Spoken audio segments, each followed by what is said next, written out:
Hello and welcome to the first episode of Redemption Shot. I, Brian Marias, decided to do this podcast where I talk about those moments that fans and players would like to have a second shot at.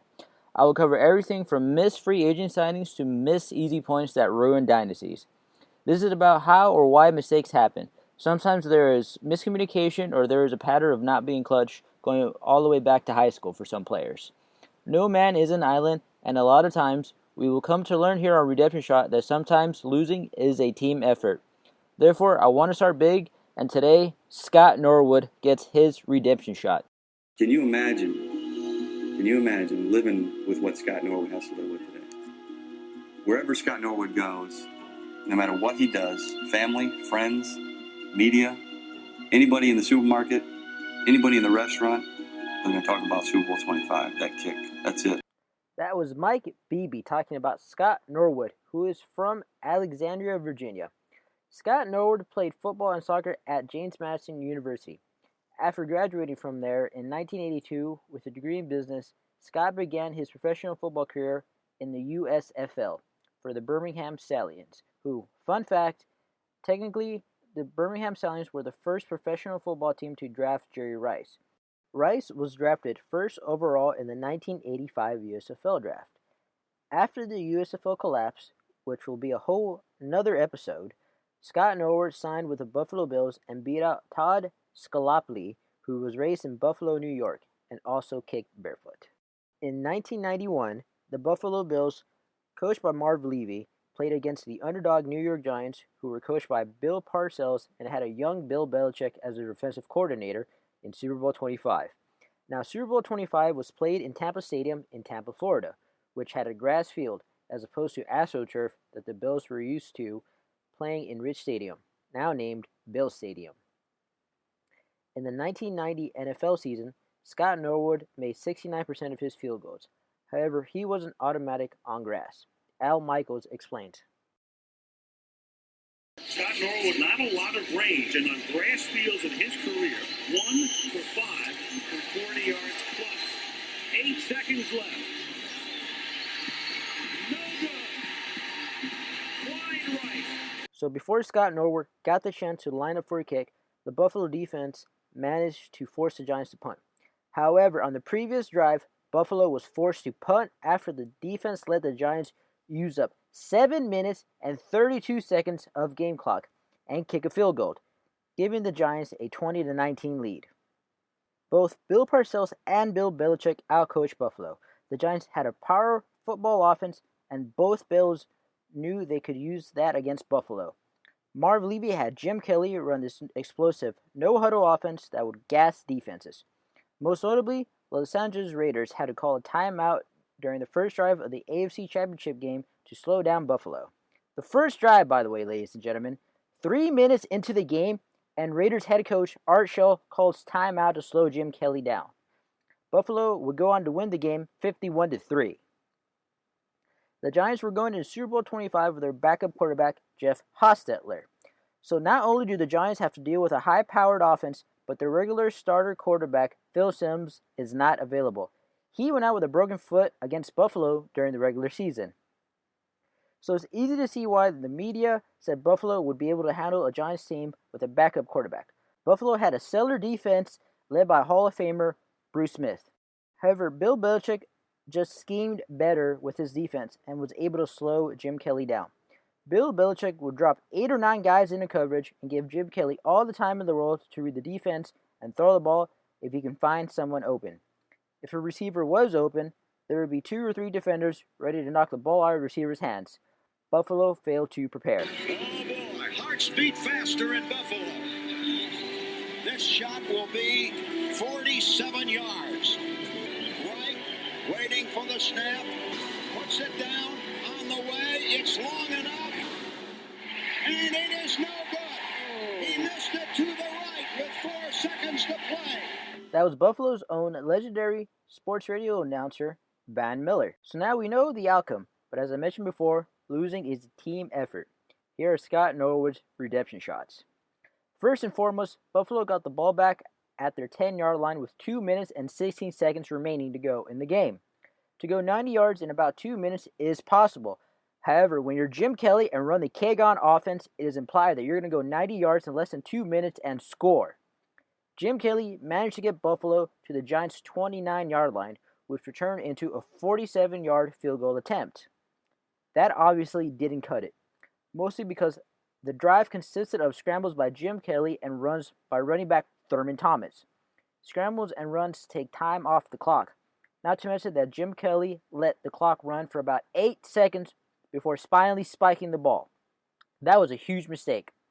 Buffalo has this quick, high-powered offense, and it was more than capable of running a play to the sidelines and getting Scott a little closer. The only reason Buffalo was that close was because Thurman Thomas ran for 7 yards on the last play before spiking the ball. Bill Belichick engineered this great defensive scheme and slowed the Buffalo offense when it mattered most and when they were most dangerous.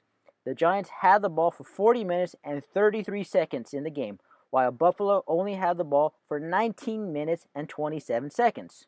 All of a sudden, when you looked around the 20-yard line, maybe 30-yard line, you could start seeing the ball move. You could start seeing it move. And to this day, I tell people that I think it was the wind that was blowing from that Apache helicopter that was hovering over the stadium. I don't think nobody took it into consideration. That was Kenneth Davis talking about the Apache helicopter circling the stadium. Because one thing I forgot to mention was that this Super Bowl was taking place at the beginning of the Persian Gulf War. There was this patriotic feel to the game, and most notably, Whitney Houston gave one, if not the best rendition of the national anthem, which gave more juice to the Giants since she was a Jersey girl.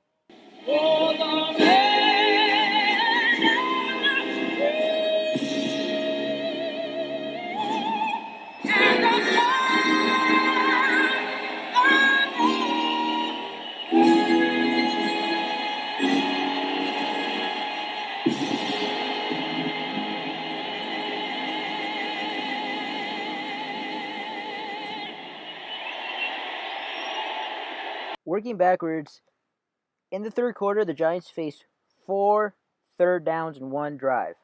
The most notable being a 3rd and 14 where Mark Ingram broke 5 tackles to get the first down, meeting 5 different Buffalo players, including Pro Bowler Darryl Talley, had their hands on Mark Ingram, and he still managed to convert a 3rd and 14. I went right over the top.